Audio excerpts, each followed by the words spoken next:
So what exactly is a green job? What is the definition of a green job? And how do you know whether the job that you're doing is green or not green? On this episode, I will get to walk you through what the definition of a green job is and what categories of green jobs are there and what exactly are the future jobs that are coming up that are green and how can you prepare yourself for it. My name is Sellah Bogonko, co-founder and CEO Jacob's Ladder Africa, and this is Green Jobs Africa. This platform was deliberately named Green Jobs Africa because that is our mission as Jacob's Ladder Africa. We are on a pathway to be able to catalyze 30 million jobs in the green economy in Africa by 2033. And the reason why we did that is very simple. We see a convergence, and a beautiful one at that, of addressing the youth unemployment challenge in Africa, leveraging on climate change. And I'll run you through a little bit of what that means. We do know that the current unemployment rate in Africa is 9.53%. What that means is that out of the percentage of people that are available, willing and able to work and are actively searching for work, 9.53% of them do not have access to these jobs. That's a very high percentage for our kind of economy that needs as many of these young people to be actively and meaningfully engaged. And this is just the percentage of those that are actually looking for jobs. And we know that especially in this economy, there's a huge challenge when it comes to the level of despair that young people have when it comes to looking for jobs. So we at Jacob's Ladder found that there is an opportunity, and a golden one at that, to address the issue of unemployment by leveraging on the current push, excitement, investments around the climate change space. Right now, you cannot talk to corporates, especially the multinational ones and the big corporates, or even the emerging small and medium enterprises or individuals or governments without addressing the issue of sustainability. And that push is only increasing as the time goes by, which means that there will be new sectors emerging, and we'll talk about that shortly. There'll be new opportunities emerging, but those opportunities will only be available or can only be taken advantage of by those people that have prepared themselves by having the right skills and knowledge to be able to participate in the green economy. I have referenced in many forums that my understanding of the current opportunity that Africa has is like what tech was in the late 1900s into the 2000s. At the beginning of the millennium, there was this millennium bug, and the conversation for many of us who are probably at a mature age, whether you're teenagehood or getting into your 20s, there was a whole conversation around that the world was ending for some people, or there was this thing called the internet or computers, a digital age that was emerging.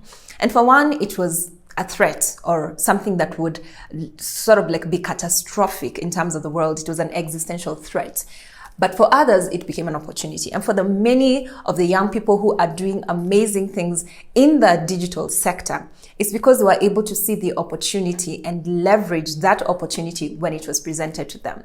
And they acquired the digital skills that they needed for them to be able to work, whether it's in government or private sector, come up with apps or solutions that they're now benefiting handsomely from because they put in the work, the effort, and they made themselves ready. The rain is coming, and any farmer who has begun to prepare themselves is the only one who's going to benefit from that opportunity that's coming. And by this case, I know that the rains are coming indeed, but I'm actually talking about climate change and climate action. So back to green jobs. The definition of green job is varied. And honestly, we do have currently, the one that we refer to is the ILO definition. There are different kinds of definitions that are emerging, but it's still a very nascent sector. So there is no one specific definition that has been adopted across board. So according to the ILO, a green job is decent jobs that contribute towards the preservation or restoration of the environment. And that definition is sort of changing in terms of as many people as get into this space. There are a lot more definitions that are coming up along the way.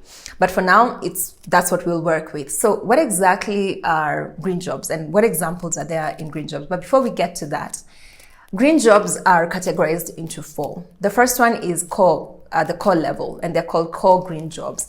And at this level, these are the jobs that are directly responsible or directly involved, where the individuals in this space are directly involved in the removal, prevention, or avoidance of carbon emissions.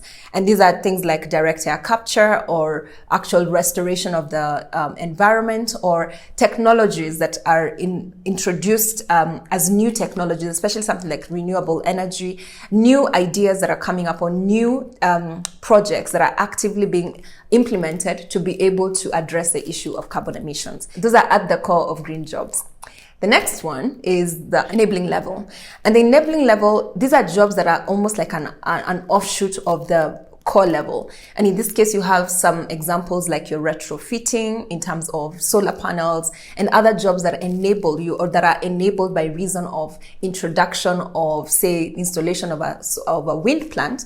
Once a wind plant is installed, or a wind project is installed, you then need the other enabled or enabling facilities, whether it's through technology or other solutions, to enable the core project to be able to be implemented.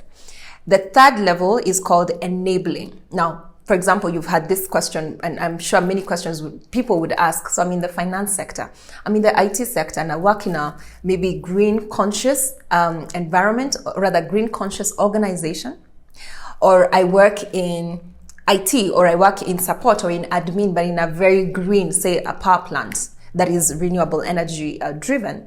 That is actually an enabling job, and it is a contributor towards the realization of carbon reduction or carbon emissions. And that's the third level. Now, the last level, which is where many people would probably fall under, is the future jobs that are called emerging sectors. And these are jobs that are not necessarily current, but they are emerging by reason of the future or the current investments that are being done.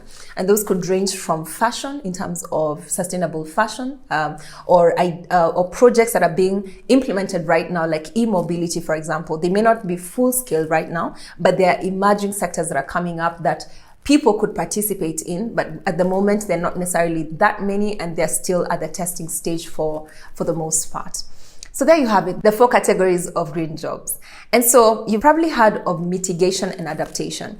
And from a definition perspective, adaptation is when you make adjustments, whether it's in the ecological, environmental, or even economic or social factors, to be able to adapt to either an existing or an expected effect of climate change. In that case, it means that, and you've heard probably of many of the global south countries being pushed towards adaptation as opposed to mitigation. And that's because you're already in this space. So how do you as emerging, or how do you as developing countries implement projects that are going to address your current issues, or the ones that are most probably expected? For example, in many parts of Africa, we suffer from floods, and these are floods that are probably perennial. So how do you create or implement projects that help you adapt to that scenario, because it's almost like it's expected every so often? The same goes for agriculture and many other sectors.